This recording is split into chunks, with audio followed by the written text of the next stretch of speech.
శ్రీవారి మూల విరాట్ను దర్శనం చేసుకుని ప్రదక్షిణంగా ఆలయం చుట్టూ తిరిగి వచ్చే దారిలో భక్తులు హుండీ వద్దకు వెళ్లే ముందు విమాన వెంకటేశ్వర స్వామిని ఉత్తర భాగంలో మెట్లు గట్టు ఎక్కి మరీ దర్శనం చేసుకుంటుంటారు. పూర్వం ఏ కారణంతోనైనా తిరుమల వచ్చిన వెంకటేశ్వర స్వామి దర్శనం దొరకక వెనుతిరగాల్సి వస్తే విమాన వెంకటేశ్వర స్వామిని దర్శించుకుని వెంకటేశ్వర స్వామి దర్శనం అయినట్టే భావించేవారు. శ్రీ వెంకటేశ్వర స్వామి గురించిన ఒక అద్భుతం ఎవరికీ తెలియదు. చాలా మంది తిరుపతి వెడతారు, కానీ దీన్ని చూడరు.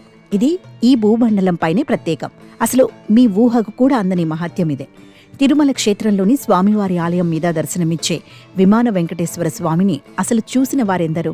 కోనేటి రాయుణ్ణి దర్శనం చేసుకుని బయటకు వచ్చిన అనంతరం ఆలయంలో ఒక మూలకు వచ్చేసరికి చాలా మంది భక్తులు ఆగి తలెత్తి చూస్తుంటారు. భక్తులు అక్కడ దర్శించుకునేది విమాన వెంకటేశ్వర స్వామిని. శ్రీవారి ఆలయ గోపురం పేరు ఆనంద నిలయం. ఈ బంగారు గోపురం 3 అంతస్తులుగా ఉంటుంది.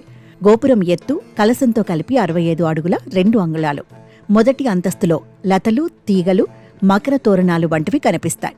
ఇక 3వ అంతస్తులో 20 బొమ్మలు ఉంటాయి. మహాపద్మం, 8 సింహాలు. అయితే గోపురంలో 2వ అంతస్తులో మకర తోరణాలతో పాటు దేవుళ్ల విగ్రహాలు ఉంటాయి.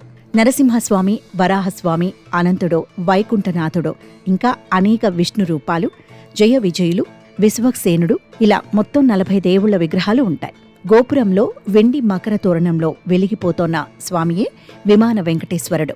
లోపల ఉన్న మూలమూర్తిని పోలి ఉంటారు. దీంతో లోపల ఉన్న వెంకన్న దర్శనం బాగా అవలేదే అని మదనపడే భక్తులకు స్వాంతన ఇచ్చే స్వామి విమాన వెంకటేశ్వర స్వామి.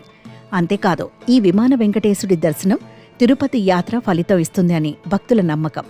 16వ శతాబ్దంలో వ్యాసతీర్థుల విమాన వెంకటేశ్వరుణ్ణి ఆరాధించి మోక్షం పొందినట్టు స్థల పురాణం. ఈ విమాన వెంకటేశ్వరుణ్ణి భక్తులందరూ సులభంగా గుర్తించేందుకు వీలుగా టీటీడీ వారు ఒక వెండి తోరణాన్ని తయారు చేయించి ఈ విగ్రహానికి అతికించారు.